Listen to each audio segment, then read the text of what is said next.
May mga kakaibang bagay na paparating. Apokalipsis Kabanata 21 talata 1 hanggang 7. At nakita ko ang bagong langit at ang bagong lupa, sapagkat ang unang langit at ang unang lupa ay naglaho na, at wala na ang dagat.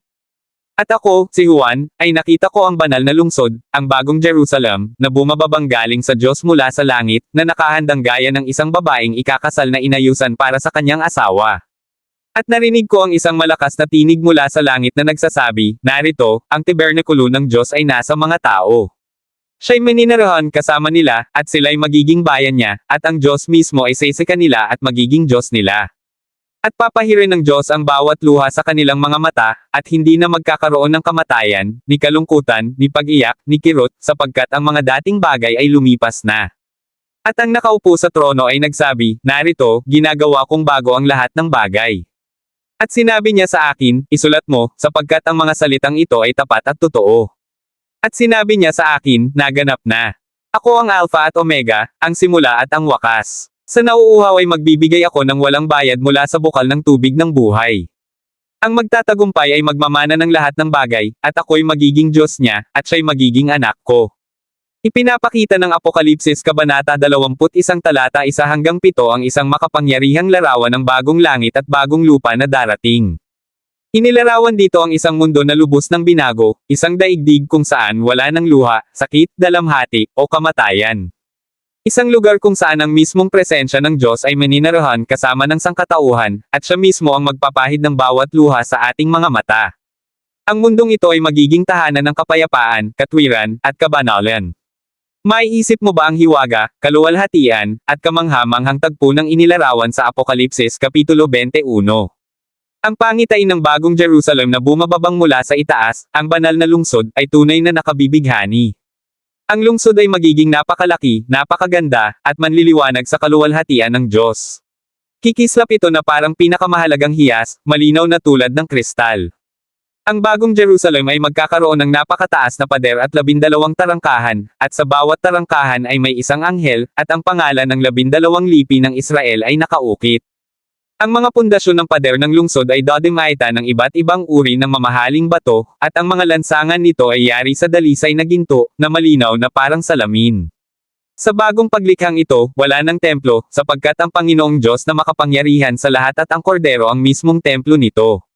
Hindi na kailangan ng araw o buwan upang magbigay liwanag, dahil ang kaluwalhatian ng Diyos ang magiging ilaw nito, at ang kordero ang magiging ilawan.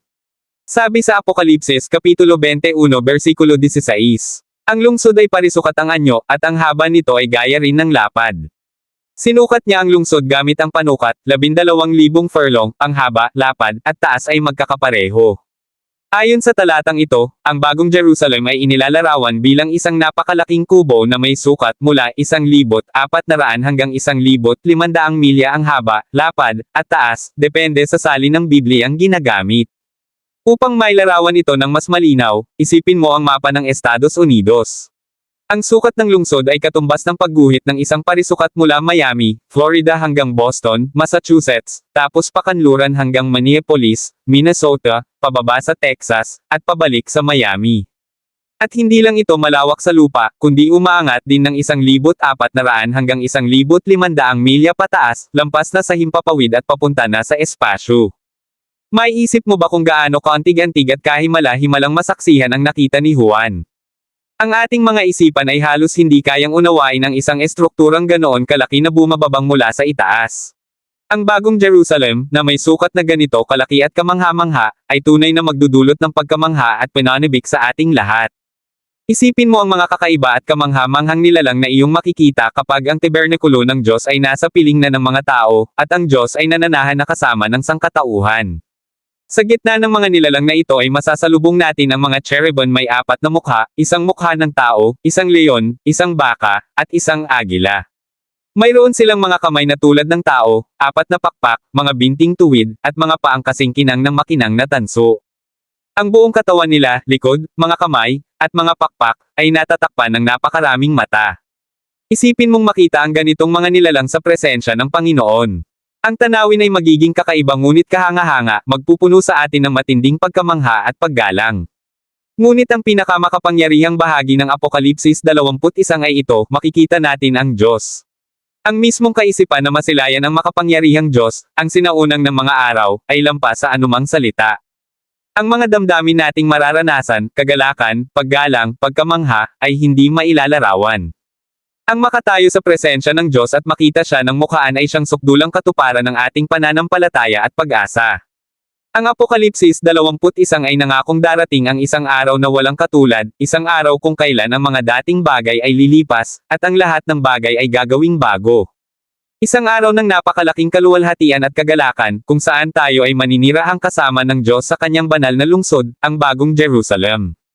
Ang pangitaing ito ay pumupuno sa atin ng pag-asa at pinanibik habang hinihintay natin ang ganap na katuparan ng pagtubos ng Diyos at ang walang hanggang kagalakang naghihintay sa kanyang presensya. Ang pag-iisip na maranasan ang ganitong malalim at banal na mga kababalaghan ay higit pa sa kaya ng ating imahinasyon, ngunit ito ang pangakong pinanghahawakan natin bilang mga mananampalataya. Mahalagang tandaan na ang bagong mundong ito ay hindi natin makakamtan sa sariling pagsisikap.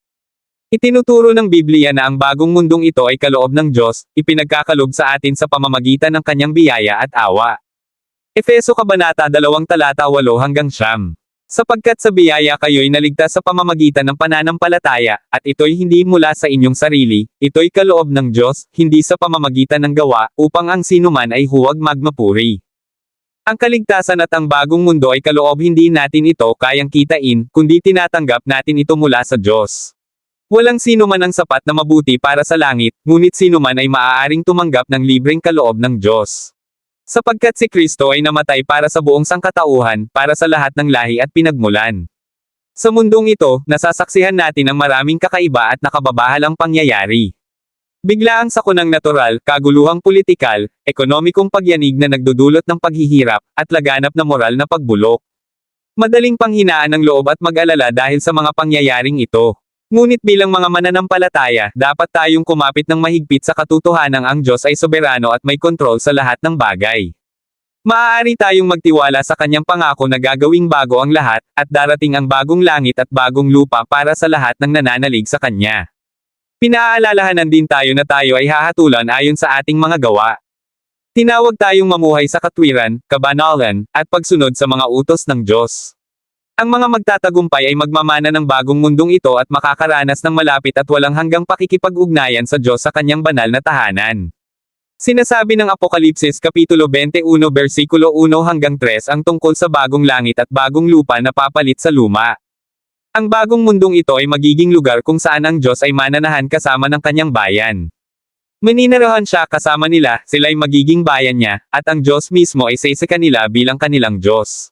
Ito ang sukdulang layunin ng plano ng Diyos para sa sangkatauhan, ang manahan kasama ng kanyang bayan sa isang mundong puno ng kapayapaan at katwiran. Magpakailanman, tayo'y mamumuhay sa presensya ng Diyos, sa ganap na pagkakaisa, kagalakan, at kasiyahan. Ipinapakita ng talata sa Apokalipsis ang isang hinaharap kung saan mararanasan ng lahat ng mananampalataya ang lubos na presensya ng Diyos. Wala ng kalungkutan, kirot, o kamatayan, sapagkat ang mga dating bagay ay lilipas na. Pupunasan ng Diyos ang bawat luha sa ating mga mata, at tayo'y lulubog sa kagalakan at kapayapaan ng kanyang walang hanggang kaharian. Ang pamumuhay ng may kamalayan sa hinaharap na ito ay dapat magbigay inspirasyon sa atin na manatiling matatag sa pananampalataya at masigasig sa paghahangad ng kabanalan. Tayo ay nilalang para sa kasiyahan ng Diyos, ginawa upang bigyan siya ng kaluwalhatian at upang tamasahin ang isang relasyon sa kanya na walang bahid ng pagkawasak ng mundong ito. Habang tinatahak natin ang mga hamon at kawalan ng katiyakan sa buhay, makasusumpong tayo ng kaaliwan at pag-asa sa pangako ng Apokalipsis Kapitulo 21, na ang dakilang plano ng Diyos ay manahan kasama ng kanyang bayan, sa isang bagong paglikha na pa ng kanyang kaluwalhatian at pag-ibig. Ang pangitaing ito ng hinaharap ay nagbibigay sa atin ng malalim na layunin at direksyon. Hinihikayat tayo nitong magpursige sa pananampalataya, mamuhay ng matuwid, at itoon ang ating paningin sa mga walang hanggang pangako ng Diyos. Sa kabila ng mga pagsubok na ating nararanasan, may katiyakan tayong ginagawang mabuti ng Diyos ang lahat ng bagay at na ang kanyang ganap na plano ay magtatapos sa isang maluwalhating bagong simula para sa lahat ng nagtitiwala sa Kanya. Ang tanging solusyon ay si Jesus Christ, ang personal, tunay, malalim, at tapat na pakikipag-ugnayan sa Kanya. Sabi ni Jesus sa Mateo Kapitulo 7 versikulo 23 na sa araw ng paghuhukom, marami ang magsasabi, Panginoon, Panginoon, hindi ba't marami kaming ginawa sa iyong pangalan? At sasabihin niya, hindi ko kayo kailanman nakilala. Hindi niya sasabihin, hindi ka nagsikap ng sapat, hindi ka naging mabuti ng sapat, hindi ka naging relihiyoso ng sapat. Hindi, ang sasabihin niya ay, hindi kita nakilala. Ibig sabihin, ang tanong ng walang hanggan ay isang tanong ng relasyon. Kilala mo ba siya? At higit pa roon, kilala ka ba niya? Ito ang realidad ng oras na ating ginagalawan. Umiiksi ang panahon, ngunit bukas pa rin ang biyaya ng Diyos. Papunta na ang mundo sa bingit ng kapahamakan, ngunit patuloy pa ring iniaalok ang biyaya. At ang sandaling ito, ngayon mismo, ay regalo. Dahil hindi tayo binabalaan ng Diyos upang takutin tayo, kundi upang iligtas tayo. Ang babala ay kanyang pag-ibig. Ang propesya ay kanyang biyaya. Ang mga senyales ay kanyang paanyaya. Ang bawat lindol, bawat balita tungkol sa digmaan, bawat moral na pagbagsak ng lipunan, bawat bansa na bumabangga sa isa pa, bawat usapan tungkol sa global unity, bawat panawagan para sa kapayapaan sa Middle East, lahat iyon ay tinig ng Diyos na nagsasabing, lumapit ka sa akin. Hanapin mo ako. Tawagin mo ako. May oras pa, pero hindi walang hanggan ang oras. Isang araw, biglang hihipan ang trompeta. Mabubuksan ang langit. At iuuwi ni Kristo ang kanyang bayan. At para sa marami, huli na. Ginigising ngayon ng Diyos ang kanyang mga anak. Tama na ang kalahating Kristiyanong pamumuhay. Tama na ang pamumuhay sa kasalanan habang sinasabing Kristiyano ka. Tama na ang pagsamba tuwing linggo at pamumuhay tulad ng sanlibutan mula Lunes hanggang Sabado. Tama na ang pagsasabing, Panginoon, habang ayaw mo namang sumuko sa Kanya bilang hari. Ang pangakong ito ay naghihikayat sa atin na manatiling tapat at ito ng ating paningin sa gantimpalang walang hanggan. Paalala ito na sa kabila ng ating mga pagsubok, ang plano ng Diyos para sa atin ay puno ng pag-asa at isang kinabukasang puspos ng kanyang presensya. Ang bagong langit at bagong lupa ang magiging katuparan ng kanyang pagtubos, kung saan tayo'y maninirahan kasama niya magpakailanman sa sakdal na kapayapaan at kagalakan. Ito ay makapangyarihang paalala ng pag-asang mayroon tayo kay Hesukristo, na nag-aalok sa atin ng buhay na walang hanggan at kapayapaan. Ang mga bagay na alam natin ngayon at ang mga nakasanayan nating bahagi ng buhay ay mawawala na. Sa bagong langit at bagong lupa ay magkakaroon ng bagong kaayusan at bagong paraan ng pamumuhay. Lahat ng bagay sa mundong ito ay pansamantala, kaya't huwag nating panghawakan ng mahigpit. Oo, may mga kakaibang bagay na paparating. At hindi na sila ganoon kalayo. Malapit na ang panahon na sila'y mahayag. Ihanda mo ang iyong sarili para sa mga kakaibang bagay, para sa bagong langit, bagong lupa, at sa tahanan ng Diyos kasama ang kanyang bayan.